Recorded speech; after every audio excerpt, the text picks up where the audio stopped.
क्या वजह है कबीर सिंह आपको बाद में क्या समझ में आया?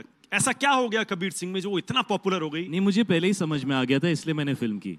बाद में समझने की जरूरत नहीं पड़ी थी। आपने एक्चुअली सोचा था कि इतनी सक्सेसफुल फिल्म हो जाएगी वो जब बना रहे थे? हाँ, मुझे पता नहीं, ऐसा लगता था ये मुझे एक्चुअली फिल्म की लव स्टोरी का जो इमोशन है और जो कैरेक्टर का पागलपन है, ये दोनों चीज़ें मुझे बहुत बहुत मुझे ऐसा लगा था ये ऑडियंस के साथ कनेक्ट करेंगी। डेफिनेटली मुझे लगा था। और अपनी इस जर्नी के बारे में थोड़ा तो बताइए कि क्या इंटेंशनल था इस तरह की हार्ड लुक रगेड फिल्में करना जिसमें कैरेक्टर्स भी बहुत स्ट्रॉन्ग इंटेंस कैरेक्टर्स होते हैं? आई थिंक एक होता है हमारा नेचुरल पर्सनैलिटी और एक होती है हमारा ऑल्टर ईगो। और आई थिंक हर इंसान अपना ऑल्टर ईगो बनना चाहता है। जो वो रियल लाइफ में एक्सप्रेस नहीं कर सकता, वो चाहता है कि वो एक्सप्रेस करे। और आई थिंक ये हर एक्टर का कोर है।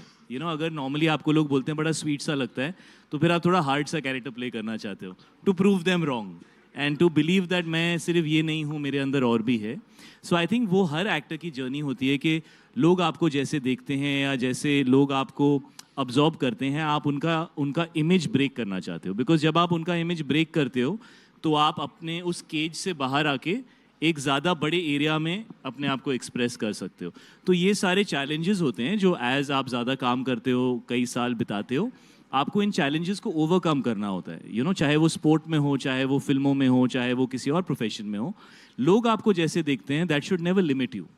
आप अपने आप को कैसे देखना चाहते हो, आपके अंदर करेज होना चाहिए कि आप वो करो। लेकिन आप वो सिर्फ तभी कर सकते हो जब आपकी प्रोफेशनल एबिलिटी उतनी अच्छी है कि आप लोगों का इमेज ब्रेक करके उनको कुछ नया दे पाओ।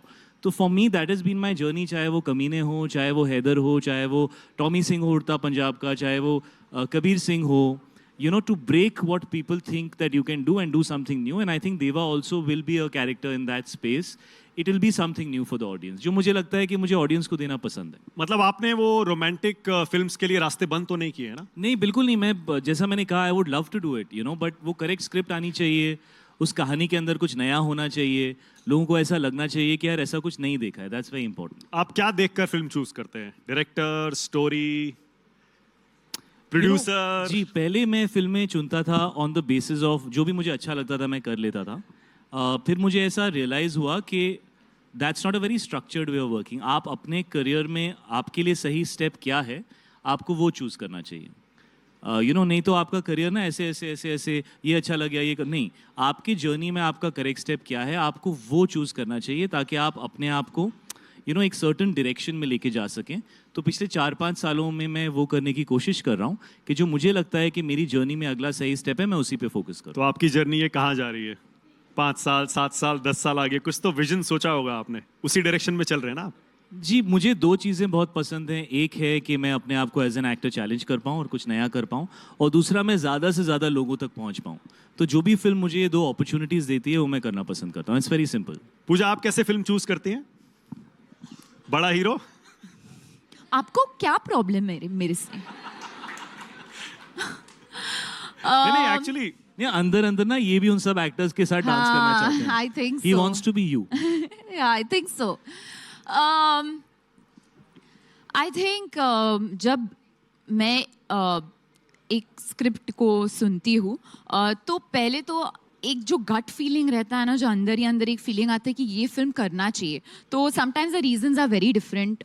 समटाइम्स आपको वो फिल्म मेकर के साथ काम करना है, तो it doesn't matter what your characters, because you want to work with a good film maker. क्योंकि हमेशा जो डायरेक्टर का विजन है, it always boost the film and it always boost. Some directors are able to take out something from you that may be आपको भी नहीं मालूम था कि आप ऐसे कर सकते हो। So it could be a film maker. कभी कभी मुझे मेरा कैरेक्टर बहुत अच्छा लगता है, या फिर कभी कभी कहानी इतनी अच्छी है that you just want to be a part of it. So I think it's a mix of all different things. But of course this year मेरा जो लाइनअप है, मैंने 1 साल के लिए एक्चुअली एक छोटा सा ब्रेक लेकर I really just kind of selected what I wanted to do because I felt कि मेरे करियर में I am at that point that what films I do will define who I am as an actor. And I feel like Diya's character was very real and people hadn't seen me like that. पूजा को कभी हिंदी में ऐसे नहीं दिखा है. And that is what excited me. अब मैं यही सोच रहा था अभी, आपने तेलुगु में जबरदस्त काम किया. Your Telugu must be perfect. English, Hindi, कितनी लैंग्वेजेस आप बोल लेते हैं? अभी या आई मीन अभी तो I can speak Telugu pretty fluently. मैं खुद के लिए डब भी कर लेती हूँ उधर. पर ऑफ कोर्स जब मैं गई थी तो it was like a completely new language for me. I speak Tulu because I am Mangalorean. तो तुलु, हिंदी, इंग्लिश, मराठी भी थोड़ा थोड़ा मराठी भी? हाँ. Very nice. एक बार तालियां. आसान थोड़े होता है कोई 5-7 लैंग्वेजेस और उसके बाद हिंदी जिस तरह आप यहाँ बोल रही हैं.